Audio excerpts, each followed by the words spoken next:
ಖಾತೆಗೆ ಕೋಟಿ ಕೋಟಿ ಹಣ, ಬದುಕಿರುವ ಮಹಿಳೆಗೆ ಹಣವೇ ಇಲ್ಲ. ಗೃಹಲಕ್ಷ್ಮಿಯಲ್ಲಿ ಹಣದ ಗೋಲ್ಮಾಲ್ ನಡೀತಾ ಇದೆ. ಇದು ಆಡಳಿತದ ಲೋಪವ ಹಾಗಿದ್ರೆ? ಎಸ್, ಕುರಿತಂತೆ ಅಪ್ಡೇಟ್ ಸಿಗ್ತಾ ಇದೆ. 115 ಕೋಟಿ ರೂಪಾಯಿ ಮೃತ ಫಲಾನುಭವಿಗಳ ಖಾತೆಗೆ ಜಮೆಯಾಗಿದೆ. ಸತ್ತವರ ಖಾತೆಗೆ ಕೋಟಿ ಕೋಟಿ ಹಣ, ಬದುಕಿರುವ ಮಹಿಳೆಗೆ ಹಣವೇ ಇಲ್ಲ. ಗೃಹಲಕ್ಷ್ಮಿಯಲ್ಲಿ ಹಣದ ಗೋಲ್ಮಾಲ್ ನಡೀತಾ ಇದೆಯಾ? ಇದು ಆಡಳಿತ ಲೋಪನ ಹಾಗಿದ್ರೆ?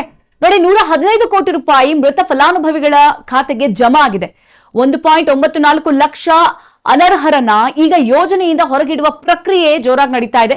ನಿಜವಾದ ಮಹಿಳೆಯರಿಗೆ ಹಣ 3-4 ತಿಂಗಳಿಗೊಮ್ಮೆ ತಡ ಯಾಕಾಗ್ತಿದೆ ಹಾಗಿದ್ರೆ?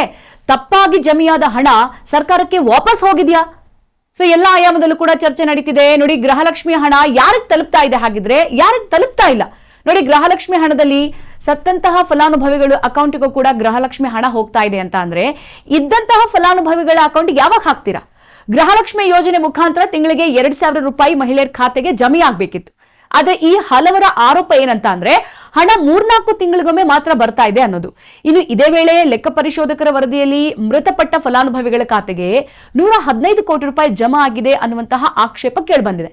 ಇಲ್ಲಿ ಅರ್ಹರಲ್ಲದವರು ಕೂಡ ಯೋಜನೆಯಲ್ಲಿ ಇದ್ದಾರೆ ಎಂಬ ವಿಚಾರ ಸದ್ಯ ಬೆಳಕಿಗೆ ಬಂದಿದೆ. ಇದಕ್ಕೆ ಸರ್ಕಾರ ಸ್ಪಷ್ಟನೆ ನೀಡಿ, ಮೃತಪಟ್ಟವರ ಮಾಹಿತಿ ತಡವಾಗಿ ಬಂದ ಕಾರಣ ಹೀಗಾಗಿದೆ, ಅನರ್ಹರನ್ನ ಹೊರಗಿಡುವ ಪ್ರಕ್ರಿಯೆ ನಡೀತಾ ಇದೆ ಅಂತ ಹೇಳಿಬಿಟ್ಟು ಸ್ಪಷ್ಟನೆಯನ್ನು ಕೊಟ್ಟಿದ್ದಾರೆ. ಹಾಗಾದ್ರೆ ನಿಜವಾದ ಫಲಾನುಭವಿಗಳಿಗೆ ಹಣ ಯಾಕೆ ತಡ ಆಗ್ತಿದೆ? ತಪ್ಪಾಗಿ ಜಮೆಯಾದ ಹಣದ ಹೊಣೆಯನ್ನ ಯಾರು ಹೊರ್ತಾರೆ? ಗೃಹಲಕ್ಷ್ಮಿ ಹಣ ಯಾರ್ ಜೇಬಿಗೆ ಹೋಯ್ತು ಅನ್ನೋ ಪ್ರಶ್ನೆ ಈಗ ಚರ್ಚೆ ಕಾರಣವಾಗಿದೆ. ಸುದೀರ್ಘವಾಗಿ ಸತತ 1 ವಾರದಿಂದ ಈ ಗೃಹಲಕ್ಷ್ಮಿ ಗೋಲ್ಮಾಲ್ಗೆ ಸಂಬಂಧಪಟ್ಟಂತೆ ಫೋಕಸ್ ಟಿವಿ ಸುದೀರ್ಘವಾಗಿ ಸುದ್ದಿಯನ್ನ ಬಿತ್ತರಿಸ್ತಾ ಇದೆ. ಈ ಗೋಲ್ಮಾಲ್ ನಡೆದಿರುವಂತಹ ಅಕ್ರಮನ್ನ ಮೊದಲಿಗೆ ಬಯಲಿಗೆಳೆದಿದ್ದು, ಎಕ್ಸ್ಕ್ಲೂಸಿವ್ ಆಗಿ ಸುದ್ದಿ ಕೊಟ್ಟಿದ್ದು ನಿಮ್ಮ ಫೋಕಸ್ ಟಿವಿ. ಸೊ ಹಾಗಾಗಿ ಈ ಎಲ್ಲ ವಿಚಾರಗಳು ಒಂದೊಂದೇ ಹೊರಗೆ ಬರ್ತಾ ಇದ್ದಂತೆ ಅಧಿಕಾರಿಗಳು ಕೂಡ ಎಚ್ಚೆತ್ಕೊಂಡಿದ್ದಾರೆ.